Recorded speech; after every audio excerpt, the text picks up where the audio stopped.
তোর অঙ্ক বুঝে দিয়ে যদি বুঝোস এলে তাহলে করবি, না করলে কিছু করার নাই। 2016 সালে আইসে খ নাম্বারের আইসে অঙ্ক তোর বুঝে দিয়ে দেয়।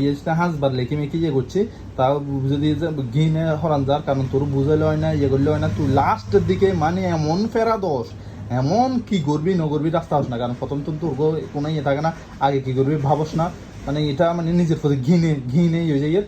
বুঝলে বুঝবি না বুঝলে নাই, কারণ তোরে তো তুই যাতে জানো যে তোর ব্রেনিং এসে যে তোর ব্রেনিং এসে ডাইরেক্ট খাবার জন লাগে, তোর ঝাঁ অঙ্ক করাইলে তোরা বুঝবি না, তাহলে তোরা প্রথম প্রিপারেশন নস না। তাই তোর ব্যাপার, তোর কইলে আপনার তোরা কইলে তোরা উল্টো একটা মতো বাইর করবে, কিন্তু তোর মতো আখারস্ত মানুষ আর দেখি না। যাই হোক আমি করে দিয়ে অঙ্ক বুঝে দিয়ে করছে যে from the following balance eastern bank limited favour profit and loss account. অঙ্ক করতে হচ্ছে profit and loss account for the year ডিসেম্বরে এত টাকা। তাহলে অঙ্ক করবার আগে যে এই ব্যাংক টাইটেল দিতে হয় যদি জানোস, তাহলে লিখবি ইস্টার্ন ব্যাংক লিখলি, তারপর অঙ্ক করতে হবে প্রফিট অ্যান্ড লস অ্যাকাউন্টের।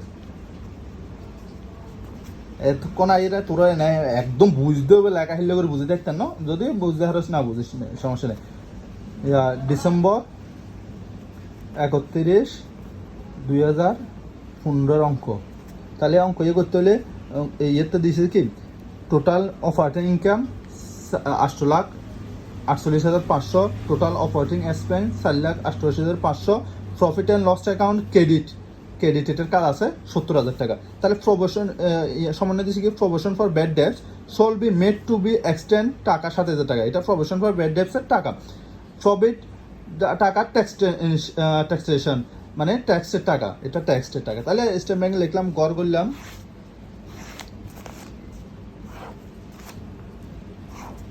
ইয়ের নাম পার্টিকুলার, অ্যাকাউন্ট টাইটেল না দিয়ে পার্টিকুলার দিলে সারা মনে বুঝে অঙ্ক তঙ্ক করছে টাকা। তাহলে প্রথমে হইব কি টোটাল অপারেটিং ইনকাম কত 4,48,500। সবসময় ইনকামের তুন অপারেটিং এক্সপেন্স বাদ হয়, তাহলে অপারেটিং এক্সপেন্স কি টোটাল অপারেটিং এক্সপেন্স আছে 4,88,500। তাহলে ইয়ের লগে যোগ করবে যে কি bad date, provision bad date সবসময় অপারেটিং ইনকামের লগে যোগ, এক্সপেন্সের সাথে যোগ হয়। তাহলে ইয়ের লগে যোগ করব, যোগ হলে প্রভিশন ব্যাড ডেটস কত 7,000 টাকা। তাহলে 7,000 যদি যোগ করে 4,95,500। তাহলে ইয়ে বাদ যাবে না, ইয়ে বাদ যাইলে বাদ গেলে বুঝে 3,53,000। ইয়ের নাম কি হইব? ইয়ের নাম হবে নেট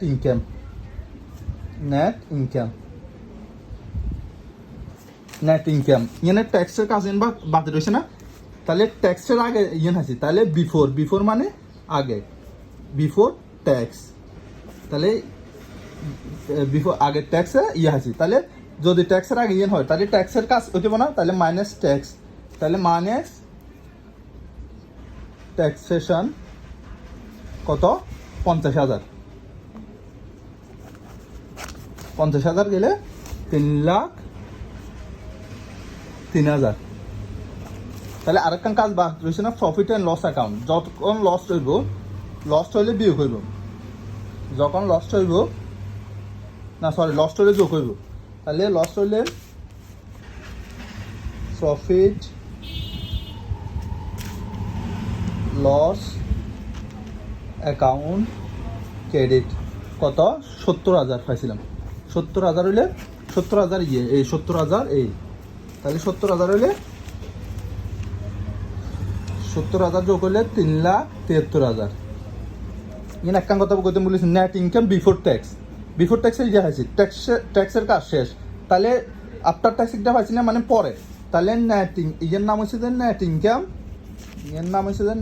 ইনকাম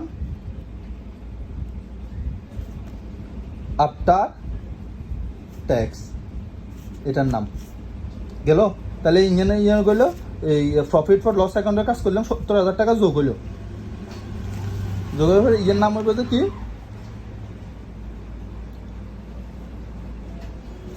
রিটার্ন প্রফিট ইয়েতে বোধ থাকবো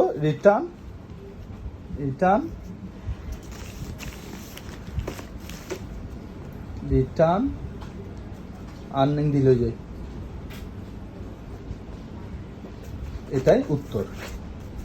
এবার অঙ্ক ইয়ে বইতুন সাইরে যদি বুঝবি তার আগে চারটা একটু ভালো করে দেখতে হইব, নইলে জীবনে হাতে না চারটে ভালো করে মুখস্থ করতে হইব, বা মুখস্থ নগর 2-3 বার হইলে অঙ্ক 2-3 যেমন দেখা দিয়ে এমন করলে হয়তো চারটে মাথা চলে যাবো।